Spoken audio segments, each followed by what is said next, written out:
So మీకు FIR స్టేజ్‌లో ఉన్నప్పుడు ఐదర్ మిస్టేక్ ఆఫ్ ఫ్యాక్ట్ ద్వారా స్టేషన్‌లో క్లోజ్ చేసుకోవచ్చు. By filing the final report to the concern magistrate. That is the first remedy. And then the second remedy is, after filing the charge sheet, you may go for discharge petition under section 227 and 239 of CRPC. And later, once the charge sheet is filed, then you can go for the charge.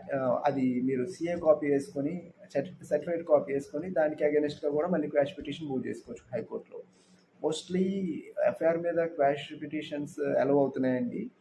అక్కడే మీకు FIR quashment జరుగుతుంది. ఇందుకే only if the case is frivolous case.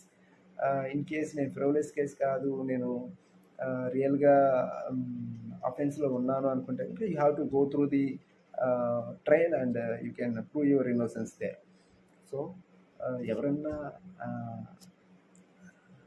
అనుకోకుండా అన్ఎక్స్పెక్టెడ్గా ఎవరన్నా ఫ్రివలెస్ case మీ మీద file చేసినప్పుడు,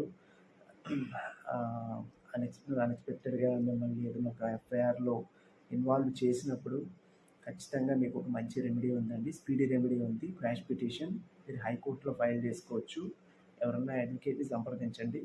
దీని గురించి మీ కేసుకి సంబంధించి ఎంతవరకు వెళ్ళొచ్చు, prima facie of the case ఏంటి, ఎవిడెన్స్ ఎంతవరకు ఉంది, మీరు ప్రూవ్ చేయగలరా ఫ్యాక్ట్స్ని హైకోర్టులో, గ్రౌండ్స్ ఎంతవరకు బేస్మెంట్ ఉంది అని చూసి మీకు మీ కేసులో ఎంత త్వరగా అయితే అంత త్వరగా మీకు రిలీఫ్ వచ్చేలాగా ప్రయత్నిస్తారు. మీకు ఫర్దర్గా ఇంకే డౌట్స్ ఉన్నా కూడా నాకు నేను డిస్క్రిప్షన్లో నెంబర్ ఇస్తాను, నాకు మెసేజ్ చేయండి, వాట్సాప్ చేయండి. Or else after evening around 7 తర్వాత నాకు కాల్ కూడా చేయొచ్చు. Signing off here. Thank you. I hope that the information is very useful for you.